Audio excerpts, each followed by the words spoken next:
It is no secret to longtime fans of the channel that trading card games have been a big influence in my life, both on and off the channel. In this series, both DemonBattler and myself will be opening 24 packs, or one box, of each core Yu-Gi-Oh! Booster set in chronological order. After each opening, we will build decks from all of the cards we have opened thus far, then duel each other in a best-of-3 match with 3 prizes up for grabs to improve our decks. The winner will receive 2 of those prizes, and the loser will get 1. The possibilities for prizes are almost limitless, including single cards, sealed product, structure decks, and much more. Every card in the entire game's history will be obtainable in some form. However, neither of us will be able to rest on past laurels easily. The ever-changing official Forbidden and Limited list, our own choices of cards to be banished to the Shadow Realm, and even changes to the very rules of the game will keep our decks and duels fresh. This is yet another Yu-Gi-Oh! Progression series. Invasion of Chaos was released March 1st, 2004. This is the set that changed Yu-Gi-Oh! Forever. There are a ton of powerful cards across the entire rarity spectrum. I have a lot of information to cover, so let's go over the cards. Ojama Yellow and Ojama Black will complete the Ojama set, and they will get support towards the end of DM and into GX eras. A Big Koala and Death Kangaroo will combine into the most powerful low-rarity fusion monster once we get to Soul of the Duelist. Crimson Ninja is a parallel to Arm Ninja. I don't think it will see play, but it is noteworthy. We do have some banishers as well. We have Inferno, Fenrir, Gigantes, and Sylphid that are additional banishers for the 4 elemental attributes. Sylphid is probably the best one because when it dies, it will take a random card out of your opponent's hand. Gigantes is a great one as well. It's a 1900 summon that requires 1 Earth Banishment from your graveyard, and then on death it is a Heavy Storm. The big common we will be chasing though is Chaos Sorcerer. So Chaos Sorcerer is one of 3 Chaos monsters in Invasion of Chaos that can only be special summoned by banishing a light and a dark monster in your graveyard from play. And then it lets you banish any face-up monster once per turn in exchange for it being able to attack. This is very powerful, and I really hope to see 3 of these. Even if we don't get one of the big 2, you can still build a deck around Chaos Sorcerer very easily, because Light and Dark are 2 of the most supported attributes. Now, Gren Maju, while this is not good now, Gren Maju Daiza is quite the powerful card later on once we get some mass banishment support. It's a level 3 monster that's attack and defense stats are equal to the number of banished cards you have, multiplied by 400. This will not be good now, but it will be very strong later on. Soul Absorption is a continuous spell that gives you 500 life points every time a card is banished. This can be good if we have a Fire Princess, but unfortunately we do not have one. We also have Cursed Seal of the Forbidden Spell, which is our first negate at common. You have to discard a spell card, and then it's a hard spell negate, and then your opponent cannot activate cards with the same name for the rest of the duel. We do have some normals as well. There are a lot of good normal monsters that we will have access to. We have Neo Bug, which is an 1800. This will be useful in a couple of insect-focused decks later on. Sea Serpent Warrior of Darkness is an 1800 water. Terror King Salmon is a card that I would like to have copies of. This is a 2400 5-star vanilla. The reason why that's important is because a Legendary Ocean will drop this to 4 and turn this into a 2600 normal summon. Blazing Inpachi is an 1850 normal. So we are getting the higher power monsters at common. A Stealth Bird is a common that I will be chasing for the control deck in particular. This is a burn effect on a Pac-Man piece. It has 1700 defense too, so it can be difficult to out. You can set it once per turn, and then every time it's flip summoned, you get to do 1,000 points of damage to your opponent. Amphibious Bootgroth Mark III is another card that I will be looking for, in particular for a Water Legendary Ocean deck, because under a Legendary Ocean, this is a 1700 direct attacker. Ryukoki is good for zombies if I can pick up some Call of the Mummy out of a reprint set, but in order for me to play zombie, I really want 2 to 3 Call of the Mummy. A Salvage will be good for later. This adds 2 water monsters with 1500 or less attack. This will be good in frogs. And we do have a few more cards up top in the common slot. Balganian is another continuous source of damage for control decks. Heart of the Underdog is a card that I'm going to be chasing because I would like to make the water vanilla deck. There are 2 different 5-star normal vanilla water monsters with very high attack. A Legendary Ocean makes those into 4, and then Heart of the Underdog is the linchpin to this strategy. It says, during your draw phase, when you draw a normal monster, you can reveal it to draw an extra card. So what this does is it gets an extra draw every time you draw a normal monster during your draw phase. This will apply to any cards that are drawn during your draw phase, not just the one you draw for turn. So this can synergize with things such as Jar of Greed or any Spell Speed 2 effect that you have to draw a card. And this will trigger off of itself. However, if you have multiples of these, the only one that will keep the chain going is the one that resolves last. Because in order for this to trigger, because it's a when you can ability, it is the last thing that has to occur in the chain. So if you draw off of the first Heart of the Underdog and you get a normal monster, it will miss timing. Now, Stumbling is a card that's like Vengeful Bog Spirit. It forces all monsters that are normal summoned to defense position on that turn. Giga Gaga Gigo is another big normal summon that's at level 5. Under a Legendary Ocean, this is at 2654 star. Very, very powerful. Pinch Hopper is a trap. It is the poster child for effects that miss timing. When it's sent to your graveyard from the field, you can special summon an insect monster from your hand. This is the poster child for effects that miss timing. So you have to destroy this yourself. Even being destroyed by battle doesn't work because the last thing that occurs is life point damage. And then we have Manju of the 10,000 Hands, which is ritual support.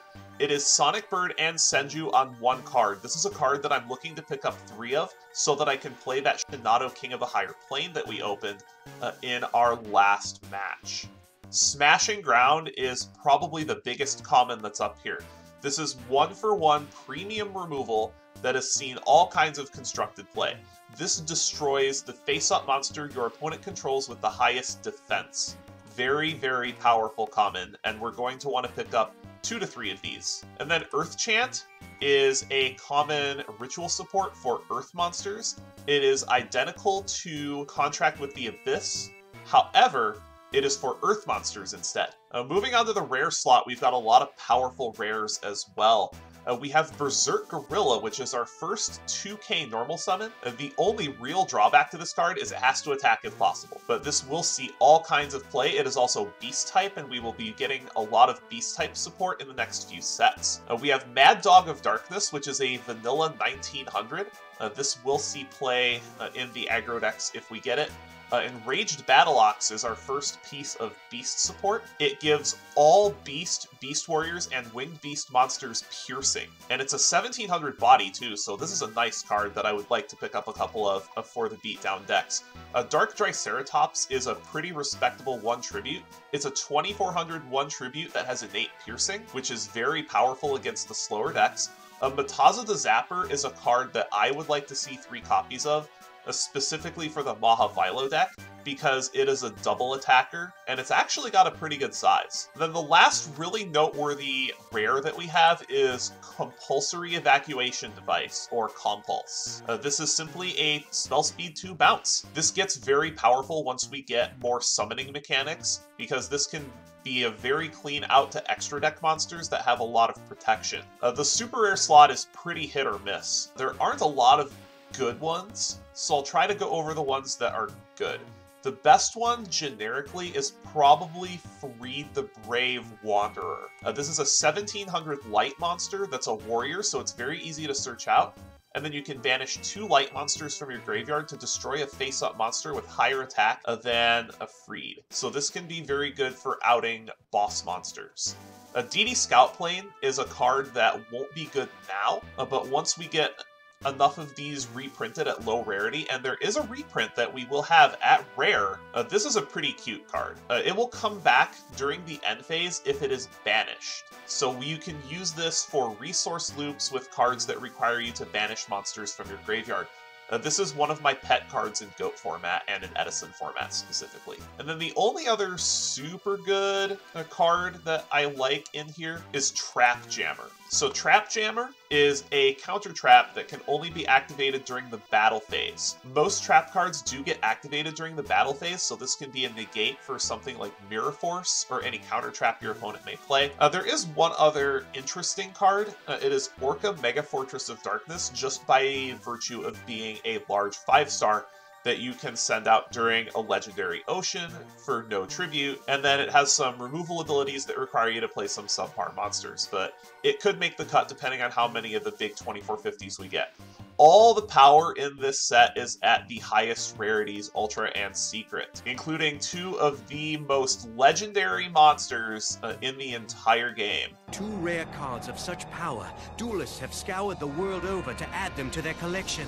The first is Chaos Emperor Dragon Envoy of the End, a card so very powerful it has been outlawed in official Duel Monsters tournaments. The second has power comparable to the Chaos Emperor, but has never been forbidden on account of its scarcity, being Blackluster Soldier, Envoy of the Beginning, and Chaos Emperor Dragon, Envoy of the End, which is at Secret Rare. So both of these cards were format defining for a long time, and these 2 cards are almost single-handedly responsible for the first Forbidden list, which we will see once we get a couple sets out. But these aren't the only cards that are extremely powerful.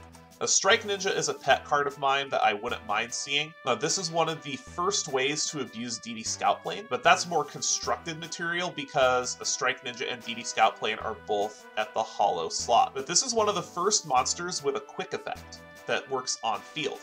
You can banish 2 dark monsters from your graveyard to banish it until the end phase, so this allows it to dodge a lot of removal. A Dark Magician of Chaos is probably the next most powerful ultra rare, and this is pre-errata, so it adds the spell to your hand immediately. That's the only change, but it is extremely powerful. Instead of adding it during the end phase, it will add the spell to your hand as soon as you play it. This is a fantastic revival target. A Manticore of Darkness is cute as well, but we would need 2 of it to actually make good use of it. If you have 2 of these, then they loop with each other, and they're 2401 tribute, which is pretty respectable. One of the ones that I would like to see is Levia Dragon. Levia Dragon will allow you to blow up the entire board by sending a face-up Umi to the field, and remember, a Legendary Ocean is always treated as Umi, and it's a 2801 tribute under a Legendary Ocean. If I get this card, I'm probably going to make it my deck master for this episode. And then the last super noteworthy card in the set, other than the 2 envoys, is Dimension Fusion. This is one of the most broken cards in the game. At the cost of 2,000 life points, both players special summon as many banished cards as possible. This is incredibly unfair. This is not once per turn, and allows you to just go into game-winning boards with just a spell card that doesn't really cost any resources to use other than life points. And with the release of Invasion of Chaos comes a small update to the limited list, limiting some cards from Magician's Force, Dark Crisis, and a single tournament pack card. Magical Scientist, Reflect Bounder, Vampire Lord, and Butterfly Dagger Elma all get limited to 1 copy each, and then Morphing Jar goes from 1 copy to 2. Alright, 24 packs of Invasion of Chaos. I think I'm about as ready as I'm going to be. This is probably the most important set that we've opened so far. This has some very powerful removal, some very powerful cards just in general at common and rare, and at the top end, some of the biggest bombs that the game has ever seen. So let's go ahead and get things started with our first pack. Oh my god, we got a Dimension Fusion right off the bat. This is going to be an unbelievable card. I don't think we can play this immediately, but we will have a banishment deck in the future that we will be able to play, and this card is incredibly powerful and unbelievably ban-worthy. There is no situation that Dimension Fusion can ever come off the ban list. We may have to build around this. And I also just did not mention any of the other amazing cards we opened in this pack. We got a Heart of the Underdog. That's one of the cards that I'm looking for as well. We got a Compulsory Evacuation Device, a Stumbling. This pack is just absolutely cracked. But Dimension Fusion, we are going to have to build around that. And that's just one pack. Oh my god. What a set this is. And there's another super rare, that is Orca Mega Fortress of Darkness. I think we may end up playing this in the Legendary Ocean deck if we don't go for Heart of the Underdog, just because it's a 2300 normal summon under a Legendary Ocean. We also got Ryukoki if we do wind up picking up Call of the Mummy eventually, and we got a Stealth Bird as well. Dark Triceratops is good as well. I don't know if we will be playing it anytime soon, but there is dinosaur support that we will get access to because we are also including the starter and structure decks. And there's another super rare. Unfortunately, the super rares in this set aren't great. This is one of the decent ones. It is Wild Nature's Release. This gives a beast-type monster attack equal to its defense for 1 turn, and then destroys it at the end of the turn. And we may play this if we wind up having some kind of a beast-type deck in the future, but right now there's not really enough support for it. And there's a couple of really nice cards in this pack as well. We got a Chaos Sorcerer, that's our first one. We got an Amphibious Fugroth Mark III, which is one of the cards I'm going to be looking for the water deck. And we also got Enraged Battle Ox, which at the very least is a 1700 Piercer, which is currently over the curve for piercing monsters. Pretty happy to see all this, but the Chaos Sorcerer we definitely want to see 2 to 3 of. The Sea Serpent Warrior of Darkness isn't bad either if we do go for the normal monster deck that I mentioned before. There's our first copy of Smashing Ground. That's another card that we're going to be looking for quite a bit. Sylphid isn't bad either. The only thing I don't like about it is that it's wind, which is probably the most difficult attribute to incorporate into a deck, but it is pretty powerful, and we did also get our first copy of Curse Seal of the Forbidden Spell. This is going to be a side deck card for a long time, especially if there's a particular spell card of our opponents that we do need to turn off. The Ryukoki's not bad either, that's our second one. And there's another Smashing Ground. That's probably the only super noteworthy card. We did get a copy of Reload. I didn't go over this in the intro to the set because I think Reload is a trap. What this does is at quick play speed, you can draw a new hand, sending your entire hand back to your deck. The reason I don't like this card is because it's a -1. There is an update to this that we will get that allows us to selectively reload, but I still don't think either of those cards are worth the -1. But I will take the Smashing Ground. And there's another super rare that's probably the best super rare in the set. It's Freed the Brave Wanderer. It's a light warrior, so that will be very accessible. It's got a good-sized body. Nothing else super exciting. We did get another copy of Stumbling, and our first copy of Soul Absorption if we do build the Banishment deck. There's our first copy of a Grenmaju as well. There is a Grenmaju deck out there. It's always been there. It's very, very rogue, but this is a card that can OTK out of nowhere, especially once we get access to mass banishment cards much later on, such as Pot of Extravagance and Eater of Millions. But that is not going to be for quite some time. I'm also starting to get a bit nervous about putting this water deck together because we are 9 packs in, and we still have not seen a single copy of either Giga Gaga Gigo or Terror King Salmon. They are both in this set, and we do want 3 copies of each for that deck. And there's another Compulse, another Smashing Ground, and another Heart of the Underdog, so we're seeing the engine cards, but we're not seeing the cards that make the engine go. I will definitely take another Compulse, though. Compulse does get limited, and Smashing Ground does get limited at some point as well. That is our 3rd Smashing Ground, which is pretty nice. And there's our first one, finally. We got a Giga Gaga Gigo. We really need 2 to 3 of each of those, preferably playsets of those for consistency in that water deck, but that is one of the cards that we really need to see to make that work. This makes giant guys out of nowhere, and it is going to be a threat for the next several sets at the very least. If this deck is built, I would not be surprised if ALO got banned at the end of the DM season. There's a super rare, not a great super rare, it is Big Burn. This is a mass graveyard removal, but it's a little bit awkward to trigger. It could potentially be played if we have a lot of banishment effects to begin with, but this is also reciprocal, so it banishes all the graveyards. Could wind up being played with those Gren Maju, but the big card that we got in the set of pack was our first Terror King Salmon. We do want to see as many of those as we can get. We're going to need them to build that water deck that I had been talking about. I also haven't seen a Leviathan Dragon yet, but it is an ultra rare, so I'm not going to keep my fingers crossed on that. Curse of Darkness is an interesting floodgate. If we can make it one-sided by only playing trap cards, I just don't think it's worth it. Just because in those kinds of decks, back row space tends to be at a premium. And there's a third Compulse. That's pretty good. Compulse is a rare, so it's not guaranteed to get, and we did get 3 of them. Those are going to be a mainstay of our removal suite for quite some time, and they're going to get more important once we get into the later eras where we have more extra deck monsters to worry about. There's our first Mad Dog of Darkness. We got another Chaos Sorcerer, a Manju. This pack is actually pretty cracked, too. Lots of good cards. We got an Amphibious Boogroth, Chaos Sorcerer, Heart of the Underdog, Manju, all very solid commons. I believe that is our first Manju as well, and our first Mad Dog of Darkness, which is a 1900 beater. We're not going to have any shortage of 1900 beaters going forward. No, I don't need another Curse of Darkness pack opener, please. And there's another ultra rare. It is Guardian Angel Joan.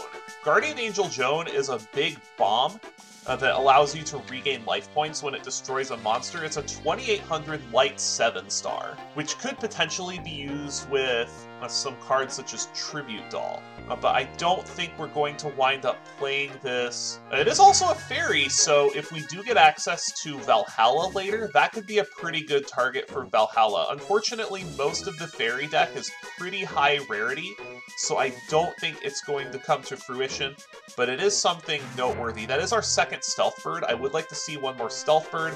We did get our Terror King Salmon number 2, so that is 3 of the 2400 5-star normals. That's good progress on that front, and that will finish our playset of Heart of the Underdog as well.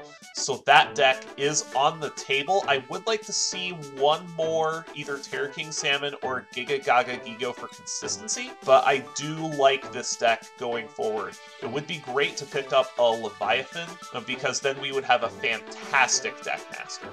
And there's another Terror King Salmon, Ask and You Shall Receive, so that's our playset of that. We're just looking for 1 to 2 more Giga Gaga Gigo, and we'll have ourselves a pretty powerful deck that I don't think Demon will see coming.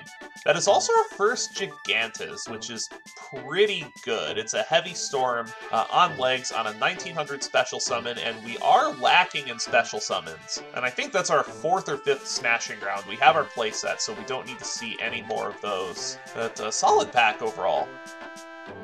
And there's another ultra rare. It is Manticore of Darkness. That is one of those cards that we do need 2 of to make it work, and this card does get semi-limited for that reason. A second Enraged Battle Ox is pretty good. We're hitting a lot of hollows, just not a ton of the super high-end ones, although we did get Dimension Fusion. That's probably going to be the best card that we open, but we have not seen either of the big 2. And there's our first Berserk Gorilla. We do also have another Terror King Salmon, but that is beyond our playset. The Berserk Gorilla is nice, though. That's our first one of those. It's a 2K beater. We'll see play in the beatdown deck. I wouldn't mind seeing one more of those, but it does get a reprint later on at Commons, so we will have access to this more in the future.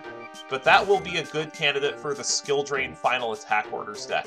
I don't think I want to let that out of the bag quite yet, but it will be something worth considering for the future. So we are coming up on the last few packs. I still haven't seen one of the big 2. I would like to see one more Giga Gaga Gigo, but we have, I would say, opened above average. It would be nice to see one more Bomb, one more Giga Gaga Gigo, a couple other cards I'm still missing, but let's go ahead and flip them up. We got another Berserk Gorilla, and we got a Giga Gaga Gigo. This water deck is looking fantastic. And we even have an Orca if we want to play that in substitution of the third Giga Gaga Gigo. But we will need to play a maxed out Legendary Ocean and maxed out Terraforming. But pretty happy with the second Berserk Gorilla as well. The rest of these are cards that we, I believe, already have 3. No, that is our third copy of Gigantus as well, which is nice. That's one of the better ones of that cycle. Then for second to last pack, nothing too special in this one. Inferno is a fire special summon that is defensive, so once we get access to cards such as Solar Flare Dragon later on, that could be good as well. We did get our first Neobug, which makes the Insect deck later on a possibility, but I'm not super excited about too many of these cards. And then for a very last pack, oh, we got a Mataza. That's pretty good. We got a Mataza, a Giga Gaga Gigo, a Stealth Bird. This is actually a pretty sick last pack. We did only get one Gren Maju, and it doesn't get a reprint, so if we get common wildcards, I may need to think about it. Mataza might actually be a deck master for the double equip deck, because I only got one. So that might be something I have to consider as a deck master if I do go back to the equipment deck. It is a bit vulnerable though, which is a little annoying, but we got Giga Gaga Gigo, I think we got playsets of both. I might just have to play this water deck. Although I might save it for next set, because next set we get Mermaid Knight, which is a 1700 double attacker. The Amphibious Boogroth we only got one of, but that's okay. I think we're just gonna play a bunch of water monsters this time. I will go ahead and see you in deck edit. My light and dark pool actually ended up being pretty shallow, so this is the deck that we will be bringing to today's duel. This is a deck I've been looking forward to building for quite some time. This is the Heart of the Underdog, a Legendary Ocean, normal water monster deck. So what this aims to do is use a ton of normal monsters along with Heart of the Underdog to keep the card flow going, and play a bunch of tempo tools to out-tempo our opponent with our severely overpowered monsters. I'll take you down the card by card. I have one copy of Amphibious Boogroth Mark III. I briefly considered this making my deck master because it is a direct attacker. However, it is a little bit vulnerable, and that 4,000 life point penalty could come into play very easily with this. I have two copies of Aqua Spirit. This is a special summon for when one of our monsters gets destroyed. We would be able to banish it from our graveyard, and it's an 1800 special summon that can lock up an opponent's monster. One Cyber Jar, because we don't have board wipes. This is our only board wipe that we will have access to. One Magician of Faith. I did have to cut this down to 1 to get down to 40 cards, but I do have the other in the side deck. One Witch of the Black Forest. No Sandgen, because Sandgen doesn't search out enough monsters. And then from here we have 13 normal monsters, mostly level 4 and 5. One 7-colored fish, 3 Gaga Gigo, this is an 1850 beater, 3 Giga Gaga Gigo, 3 Terror King Salmon. These are the primary workhorses of our deck. Under a Legendary Ocean, they are 2600 and 2650 normal summons that we can send out without a tribute. These are fantastic and are going to see all kinds of play in this deck. This is what our primary win condition is. And then the rest of these monsters, being the High Tide Gyojin, the Kabazals, and the Sea Serpent Warrior of Darkness, are in there just to be normal monsters for Heart of the Underdog. And that'll wrap it up for our monsters. 2 copies of a Legendary Ocean. We unfortunately only opened 2 copies of this card, but with 2 Terraforming, we should have fairly consistent access to this. 1 copy of Book of Moon, 1 Confiscation, 1 Harpy's Feather Duster, 3 copies of Heart of the Underdog. This is our primary advantage engine. Every time we draw a monster, or a normal monster, during the draw phase, we can show it to our opponent and draw a card. This will trigger every time we draw a normal monster during our draw phase, even off of itself. 2 copies of My Body as a Shield to protect against Sakuretsu armor, 1 Pot of Greed, 1 Smashing Ground. This is a prime piece of removal. This will see play for most of the rest of the series. A 1 Soul Exchange. This is in here to act as removal if we do not have a Legendary Ocean, or it gets destroyed by, say, a Heavy Storm. It gets returned to our hand by a Giant Trunade. There's all kinds of things that this can help us with, and it also outs one of our opponent's monsters. 2 Terraforming to find a Legendary Ocean, rounds out our spells, and just 6 traps. 3 Compulsory Evacuation Device. I was debating whether I wanted to play this or Sakuretsu, but because our opponent probably won't be doing too much attacking, we will have Compulsory Evacuation Device over Sakuretsu armor, because we can use this while we're ahead to, say, bounce their sets and get in for piles of damage. A 1 Mirror Force, 1 Ring of Destruction, 1 Solemn Judgment round out the main deck. Our deck master is the Legendary Fisherman. This is a very difficult card for Demon out. As long as we have that Legendary Ocean up, it is unaffected by spells and cannot be attacked by our opponent's monsters. And this card does have errata. The pre-errata version is the one we will be using for now. It does prevent our opponent from attacking directly. If we have this as our only monster, our opponent can't attack. I really was hoping to get a Leviathan Dragon for the Deckmaster slot, but that did not come to fruition. But I'm pretty happy overall with this deck. The extra is a bunch of stuff we will never summon. And then the side deck, we have our 2nd copy of Magician of Faith if we need to slow the game down. A 1 copy of Bait Doll for back row removal. A 1 copy of Cold Wave. We will bring this in games 2 and 3 when Demon brings in more removal. 2 copies of Prohibition to stop annoying cards such as Heavy Storm. 1 Remove Trap for more back row removal. A 2nd Smashing Ground. 2 Gravity Bind if our opponent is on aggro. This does prevent our Giga Gaga Gigo and Terror King Salmon from attacking, but the rest of our monsters can attack under Gravity Bind just fine. 2 Raigeki Break for more removal, 2 Sakuretsu if we need more removal, 1 7 Tools the Bandit, and then 1 Trap Dust Shoot if we know we're going first. I'm pretty excited to play this deck. I don't think this deck has too much game if we wind up running into one of the big 2, but I think against almost anything else, this should have a good chance. It is time to duel.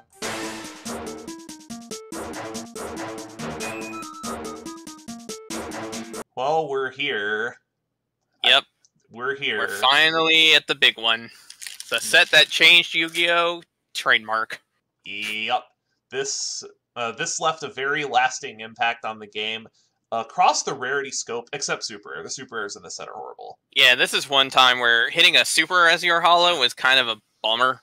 But But at the least, there were a lot of commons and rares to actually make it worth it here too. So, but this is an important duel for multiple reasons, because there were also a slew of video games that came out in between Dark Crisis and Invasion of Chaos, and there are some pretty powerful promos up for grabs. Oh, definitely, and we'll definitely make sure to discuss that once we finish the duel. So, yep. But let's see if we can win some RPS here.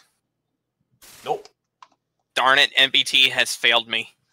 You and your paper strats. Oh, well. I'll take the play. Good luck, Duelist. Good luck. And I actually drew my deck master this time. So did I. So, my deck...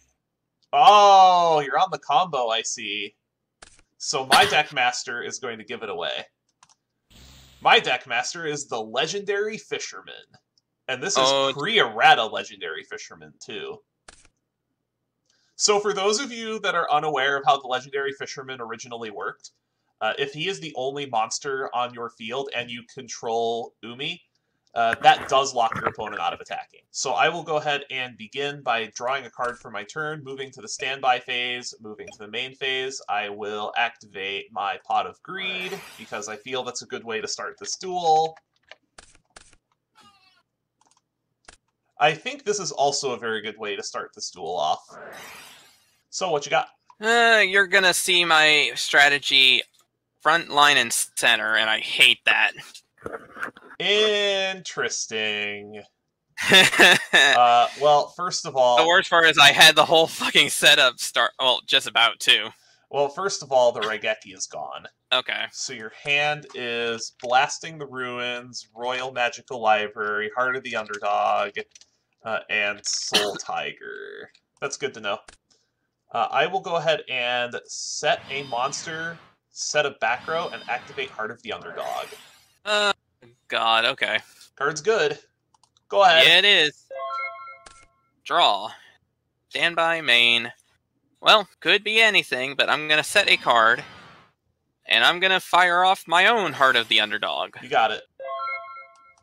Yep, you got it. So let's go ahead and draw for the turn. I will show you a Gaga Gigo. I will draw a card. Standby main. So here's what we're going to do. I don't think you're going to like this too much, given that you have nothing but defensive monsters in your hand. I am going to activate a Legendary Ocean. Gross. I am going to normal summon Amphibious Boogroth Mark III. Oh, crap. Okay. I will go to the battle phase and attack you directly. Yep, that's 17 to the dome. Go. Alright. Draw. I will reveal my Blazing Inpachi. Sure. I will draw. Standby main. Ugh. Well, I don't necessarily like doing it this way, but I'm going to run out my Blazing Inpachi. Okay, you have a Blazing Inpachi. And let's go ahead and take care of Bugroth. I'm going to compulse it. Your Bugroth or me? No, I'm going to compulse your Inpachi. Sorry. Damn. Okay. Yeah, I'm going to compulse your Inpachi. Crap. Okay. Well, I guess I'll just set a card and pass. Off return, standby main. Well, since you were kind enough to set a card, sure. Did I get the Blasting the Ruins? No, but you got the Saku. Oh, that's a nice hit. Yeah, that was... I was hoping to at least clear out the damn Bugroth first, before I had to see that. I am also going to normal summon my Giga Gaga Gigo. It's a big boy. Yep. I'll flip up my Witch too. Proceed to the battle phase. 1700 direct, first of all. Alright. Then I'm going to hit over what I assume is a Soul Tiger. It was my library. Oh, it's Armel. Okay. And then 11 direct, yeah. Go. Draw. Oh, shit. Okay. What did you draw? Now I'm Okay, scared. so first off, I'm going to summon out my Deckmaster. Okay. Then I'm going to activate Monster Reborn to bring back my Royal Magical Library. Oh no. Oh no. Oh no, is this full combo? Then I'm going to activate Butterfly Dagger Elma off the top. Oh wow. Well, I guess you can draw as many cards as you'd like. Show me your kill. What's your kill? Okay. So let's do, we'll just say for the sake of argument, 36. You can only draw up to 10 at a time. Oh. Alright. So. Oh, I think I see what your kill is. Thankful. Yeah, I think I see what your kill is. This is silly, dude. Wow. Yep. And then this goes back to hand. Yeah. I actually can't even read the cards. That's how many this is. Okay, okay. I think I see your combo. Show me your 3 Blasting the Ruins, and we'll move on. Okay. Where'd you go? That's... Alright, there's one.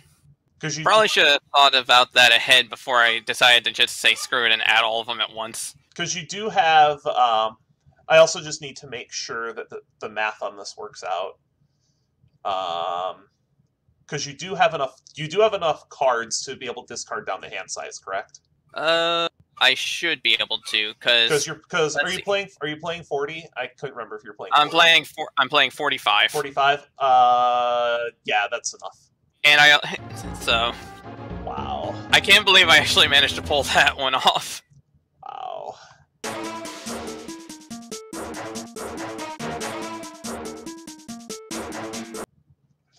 Wow, so you actually made the Elma combo work. That's pretty sick. It's part 2. It's the fact that you had told me originally, like, what's your end game anyway, because I don't have Exodia.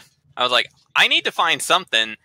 And the funny thing was, originally I was going to wait for this until Soul of the Duelist when we got Cemetery Bomb. But then I reread that card and found out it was for every card in your graveyard. So I was like, I need to find a new solution to that. That is a pretty good solution, not gonna lie. I highly doubt I'm going to take games 2 and 3, but the fact that I actually managed to get it for game 1 is hilarious. Yeah, and you said you peeled that Elma off the top on the last turn, because you were very, very dead otherwise.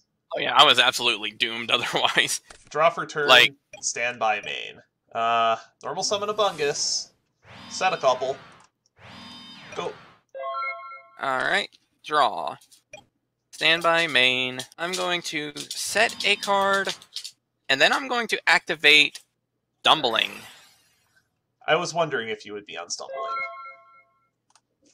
Stand by main. Battle phase. I'll hit into what's presumably your RML. It's actually my Battle Footballer. Just playing Duders, huh? You got Duders. After combat, I will normal summon my Amphibious Boogroth and it goes to defense. Then I am going to... You know what, let's go ahead and just get this out of the way. I'm going to prohibit Butterfly Dagger Elma. Okay. Gotta keep these combo decks honest. Go ahead. Alright, stand by main. I might as well run it out right now while I can. I'm going to activate Diane Keto, the Cure Master. Sure, you gain 1,000 life points. This is actually in there specifically to help dump more cards in at the end of it. No, that actually makes sense, because you want to be... Because RML is a draw engine. Oh yeah, let's see. But I need to keep this combo offline. I'm going to set a monster, and I will pass the turn. Draw for turn, stand by main. I'm going to proceed to battle, and I'm going to go ahead and attack into your set, which is probably another defender. Oh, it's actually my Moth. Magician of Faith, so I will life, add this back to hand. More life points, got it. Then after that, I am going to tribute away my Gaga Gigo for a Terror King Salmon that unfortunately gets put in defense. Alright. Go. Stumbling is a good card. I mentioned it specifically in preview just because it reminds me of Vengeful Bog Spirit. I think it's a good card. I think it's actually a little bit better than Vengeful Bog Spirit. It's a little bit better, in my opinion, just because of the fact that it, one, lets you normal summon monsters. Like, essentially, it lets you normal summon a monster in defense mode, which is nice. And on top of that, it also means that it makes it a little easier to get over your opponent's cards when they're summoned, as opposed to Bog. And it also, yeah, it's also just better because you can't. It's just a little harder to get around. It also makes Berserk Gorilla completely dead, amusingly enough. Alright, let's see. Combo decks are hard to play, who knew? If only... See, funny enough, if your Salmon only had 900 defense, I could at least put my Battle Footballer in attack and beat over it. You could. Instead, I think I'm going to have to run out a Dark Hole here. My body? Oh. Okay. I really don't want you having things on the board. Or rather, I don't want you having I don't want you to have a clean board, is what I meant. Well, I'll set a monster, and... Oh, shit. Well, we knew that's what it was. Yeah, you pretty much knew exactly what that was going to be anyway. Alright, you have lots of life points. Draw for turn, stand by main. So I'm going to go ahead and put my guys in attack position. Then I will proceed to the battle phase, and I will attack into your set. Then after combat, I am going to banish Gaga Gigo to special summon an Aqua Spirit. Oh, crap. Then I'm going to pass the turn, and during your standby, I'm going to force your Battle Footballer to attack position. Okay. Yeah, that's kind of troubling. Alright, so draw. Oh, man. I think I'm going to set a card, and then I'm going to set a monster. And I'll pass. Yep. Draw for turn, stand by, main. I'm just gonna run out guys. Alright, so let's proceed to the battle phase. Aqua Spirit into your Battle Footballer. I'll take the 600 there, and Footballer goes down. Terror King into your set. I will Magic Cylinder that one. That's pretty good. A lot of damage. Then, after combat, I'm gonna sack this Boogroth for another salmon. Deck, where are my oceans, please? Go. These are not supposed to be tribute summons. Alright. Alright, I'm gonna set a monster, and then... Okay, just passing. Yeah, I'm just gonna pass. Draw for turn, standby Good. main. Thank you. About time. Ah, crap. So I'll go ahead and proceed to the battle phase. Attack into your new set. That was my Blazing Enpachi. Attack into this set. That is my Battle Footballer. 18 direct. Yeah. Then I will pass the turn. Alright, draw. Standby, main. Ooh, this is kind of kicking me in the butt now. I'm going to set a monster and pass the turn. That stumbling is actually kind of making me suffer now. At the end of your turn, I'm going to compulse your set. Ooh, okay. That goes back to my hand. Draw for turn, standby main. I am going to summon my Deckmaster, the legendary fisherman who does not go to defense. And then I think this is more than lethal, because this is 26, 26, 1850. Yeah, that's lethal. That is lethal. Alright, got one.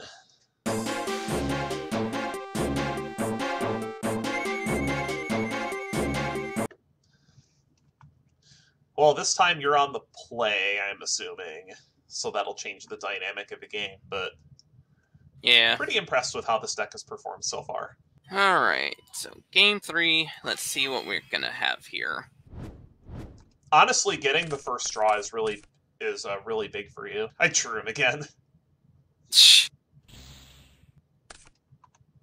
That's funny how a 1 in 40 chance, and you managed to pull it off twice in the course of the match. Draw. Standby, main. Honestly, it's a miracle that we went through a whole Invasion of Chaos episode without Chaos Sorcerer showing up. I know, right? Alright, I'm going to set a monster and run out Stumbling. You got it. Draw for turn, standby, main. What you got? I hate you so much. Oh, you are on Chaos Sorcerer. Interesting. This is a decision, actually. I don't really care for you having Ring of Destruction. I think I'm going to take the Ring of Destruction. Alright. It was either that or the Exiled Force. They're both pretty bad. Yeah, fair enough. So then I'm going to normal summon my Sea Serpent Warrior, which will get put in defense. Go! Alright, I draw. Standby, main. You must have had some side deck stuff, because I didn't really think your deck would be able to support Chaos Sorcerer, but it's there. I guess I'm just gonna have to be smart with this. I'm gonna run out Exile Force and pop your Serpent. Sure. Draw for turn, standby, main. I am going to... I have to run this out now, I think. It's an Aqua Spirit, but it's not going to be here for too long. Right. Go! Alright. Draw, standby, main. Well, I guess that kind of helps me a little. Yeah, why not? I'm gonna fire Raigeki. Ew. It seems like you're... I just picked it up. But I figure if you had to hard summon it out, then you're probably not looking in the best of shape, so... Draw for Set turn, a monster and pass. standby, main. Normal a guy, it goes to defense. Hey, deck, where are my hearts, please? Alright. Can I have Heart of the Underdog, please? Well, I don't want it now, because I've drawn so many normals, but... I will set a card. I'm gonna actually flip some of my Magician of Faith and take my Raigeki, back. Again. Ugh. So bad.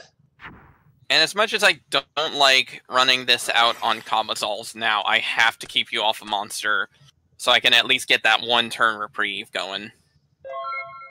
Draw for turn, standby, main. Oh, thank God. Get it out of here. Alright. Normal summon a fish. I'll hit over the Magician of Faith. Pass. Draw. Standby main. God, I can't. I don't like this, but all right. I'm gonna run out Boganian, and I'm going to set a card and pass. Draw for turn. Standby main. Sack him off. Tear King. All right. God, it's nice to not have to play around bottomless anymore. This also plays around Rush Recklessly, which is convenient. All right. I'll take 11. Then you're starting to get a little scary. I'll go ahead and prohibit Elma. Okay. Go. I'm sure you have other win conditions, but let's go ahead and prohibit Elma just to shut off the thing that wins you the game immediately. Fair. Okay, so I'm going to banish a light and a dark. Oh yeah, Chaos Sorcerer is pretty good. I was thinking about prohibiting that too. And we will go ahead and banish. Away, yep. Then I will end my turn. Draw for turn, standby main. Set a back row, go. Alright, draw. Standby main. I'm going to flip my Magical Merchant. Merchant can merch. Putting a lot of fuel in that there graveyard. Ah, damn, okay. Oh boy, a cannon. So we're going to go ahead and fire off our Heavy Storm. I'm going to chain Raigeki Break. Ew. Kill the okay. Chaos Sorcerer. That kind of sucks. Okay. So I'm going to fire off the Wave Motion Cannon. Yep. And we're going to actually summon out another Chaos Monster. Oh, don't tell me you got BLS. No, it's Chaos Necromancer. Oh, and I've got that's 7 cool. monsters. I've got 7 monsters in grave, so he's 21. That's pretty good, actually. I'll take 23. Main 2, that's I will neat. set 1 more card. That's neat. I had that sided. I figured, you know, if I'm going to be running a deck that's focusing on dumping as many cards in the grave anyway, might as well have something to act as a beat stick if I have to live a turn. Alright. You know what's better than 1 Wave Motion? Oh, wow. Yup. 23. So you need to find something this turn. Deck, that's way too late. You got it. Oh. I don't know what I did wrong.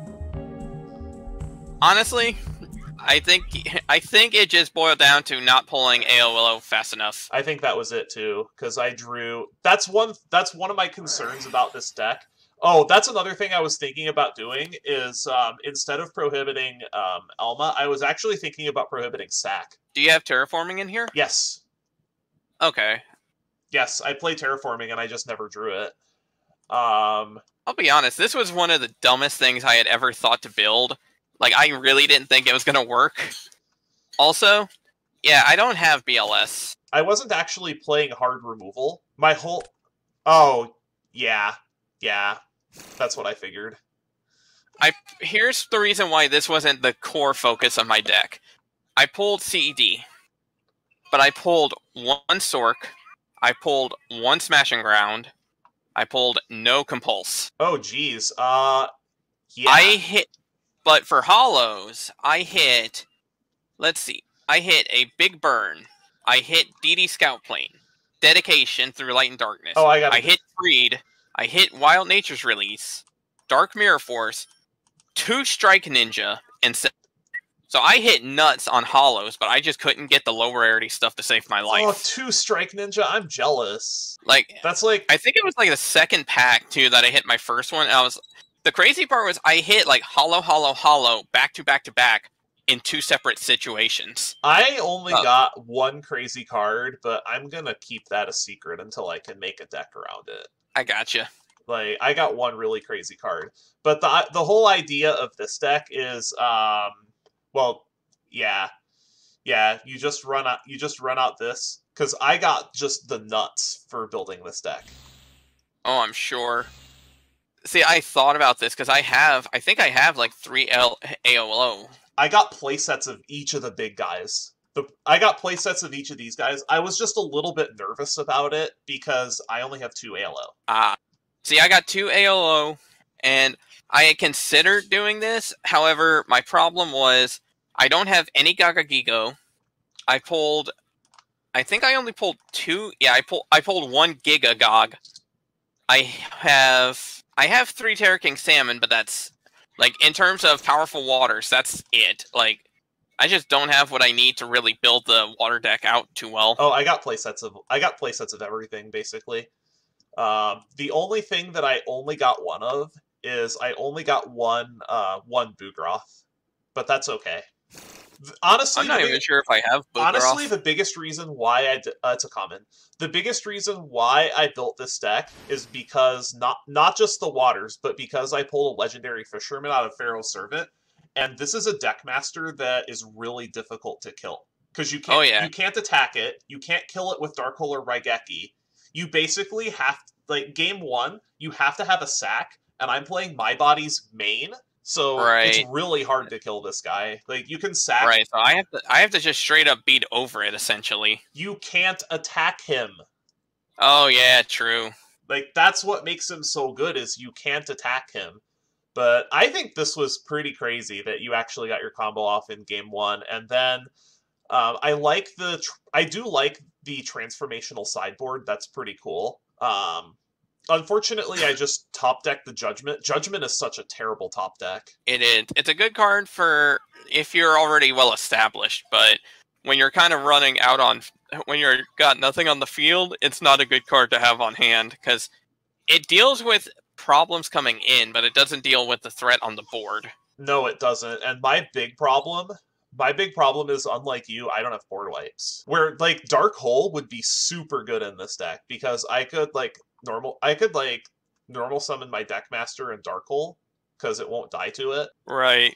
Or just, like, when he's out, you can Dark Hole the rest of the board away and then, like, normal summon afterward and get in for about 1 billion damage. Oh, right. I gotta Freed the Brave Wanderer also. A lot of the same super rares that you listed, I got. Like, the super, honestly, I think Freed is, like, probably one of the only quote-unquote good supers. And that's mostly just because of the fact that he's a basic he's a warrior and he's light. That's pretty much it. Alright, well, you're getting on quite the win streak. And we have some video game promos to discuss, don't we? Yep, video game promos, potential wildcard spins, or our deck choice if we want to go that route. And you have the catch-up wheel as well. I do. So we have a lot to discuss. Let's do the video game promos first. Okay. So there were 4 video games that came out during this time. We have the Sacred Cards promos. So there's really only one decision. Do you want the Ryoku or do you want the Negate Attack? Yeah, because the Moth is just a paperweight. Yeah. The Moth is just a paperweight, so I think I'm going to go ahead for the Sacred Cards, and I'm going to select Negate Attack. That's not bad. I'm actually okay with this. Like, Ryoku is fine, too, but because Negate Attack gets some reprints down the line. And then we'll do the Falsebound Kingdom promos. They're pretty much nothing. I think so, yeah. So these don't actually matter that much, but we have to go through them. Right. There's Zoa, Metal Zoa, and Goblin Fan, none of which are playable. I'm going to just pick the Zoa. Okay. Honestly, because if worse comes to worse, it's a big... And just to be nice, I will let you have the Metal Zoa as well, so you can actually use it. Okay. So I'll just take the Trap card. And then we have one of the big ones, which is the Power of Chaos Yugi the Destiny promo cards. There are 5 of them. So yes, there are, and I know which one you're taking because there's only one card that's really good. Oh yeah, my first pick is definitely going to be Anti-Spell Fragrance. All right, if you're going to take the Anti-Spell Fragrance, then I'm going to take the Dark Magician. Oh, I had a feeling you would do that too, like because now you got 2 of them. If I can ever get enough DM support, then sure. And as much as I Oh, man. As much as I really want to take Thousand Knives just to hold you off on that, because if I remember correctly, I think Thousand Knives was like a holo also at a time. Thousand Knives gets a reprint or two also. True. I think I'm just going to be smart and take a Karibo here, because... I'm going to take the Thousand Knives.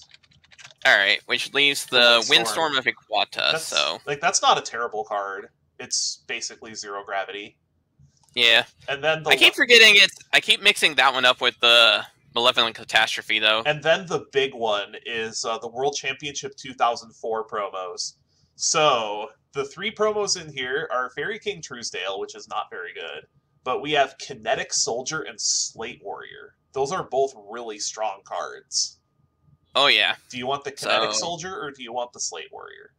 Oh, that's the tough part, because I think, honestly, I kind of want to take the Kinetic Soldier, because if you run a Warrior deck, and I know we have access to this card later on as well, then that'll be a good anti-Warrior card. Whereas Slate Warrior is good in general, but it does take, like, in order to get its attack boost, it's a bit of a tough thing to do. And then having the monster destroy it, lose 500, it's okay, but it's not necessarily something I think it's going to be, like, immense. So I'll go ahead and pick the Cypher Soldier then. Yep, I'll take the Slate Warrior, which leaves you with the Fairy King. Then we have one more thing to discuss, and that's the decks. Now, these decks aren't great, but they are an option. Right. Which I don't really get a say on the decks because I'm in Pound Town, so you'll get a choice of the deck if you want, or you can try to spin for wildcards or sealed product. As much as I really want to take one of the decks, because like, another Waboku sounds like it'd be a lot of a really good card. And I'm pretty sure we're running low on opportunities to get Waboku. Because I think this might be one of the last deck sets that actually give that to us. I have 2 Waboku already, and I don't really see the need to pick up a third. Let's see. See, this is the other tough part, too. It's the fact that whichever happens, you get the catch-up wheel on top of this. And then, whereas I have to, if I take this, this is forfeiting my second spin. Correct. So it's essentially like, is the Waboku worth 2 spins? Or is it worth trying to spin the wild cards to try to catch up on some of the cards I missed? Yeah, you need to make that decision, and then I'll make my decision. Because I just need to know what your decision is, and then I'll tell you mine afterward. Right. Let me scroll real quick. I want to scroll down to Waboku. I want to see exactly how many more options, how many more chances we're going to get at this. I think I'm going to just go ahead and take the wild cards, because as much as I'd really like to get Waboku for other deck options later on, I feel like it's not going to be worth it as much. Alright, so with that, if you're going to take that, then I will go ahead and take my prizes, and then we'll see you on the front side of Ancient Sanctuary. Wow, Butterfly Dagger Elma combo of all things. I can't believe I lost that in the first game. And then the third game, my deck just kind of bricked on me, but unfortunately, we are in the loser's circle for the 4th week in a row now. This is starting to get a little bit old, but we should get some cards to turn this around. As part of the Invasion of Chaos release, there were also the Yugi and Kaiba Evolution decks. Demon has chosen to take a spin on the prize wheel instead of taking one of the decks. Because I am on a big losing streak, I do actually get to take this and a spin on the catch-up wheel. So we do get some interesting cards.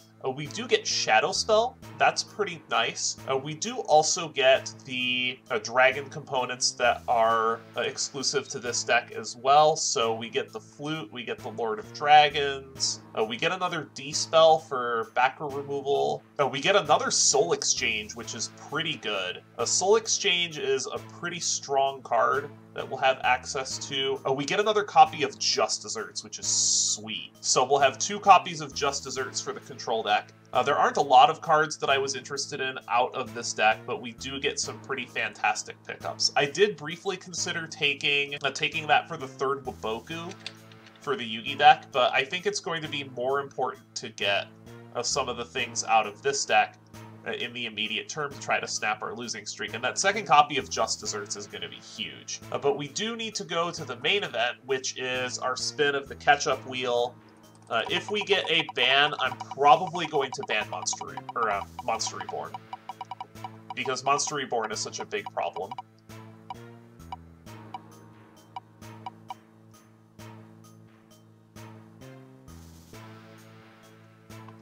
Yep, Monster Reborn's gone. Gotta get rid of those DM staples one card at a time. So the reason why I'm banning this and not Chaos Emperor Dragon is because he showed me that card, so I shouldn't know about it. And I do want to give him the chance to play with it, at least until the end of the season. Even though it is just an extremely powerful bomb, I think getting rid of Monster Reborn is going to be a little bit better. So that's going to wrap it up for today's episode of the Yu-Gi-Oh! Progression Series. Join us next time when we do Battle for Ancient Sanctuary. That's going to introduce some more control cards as well. Till then, see you around.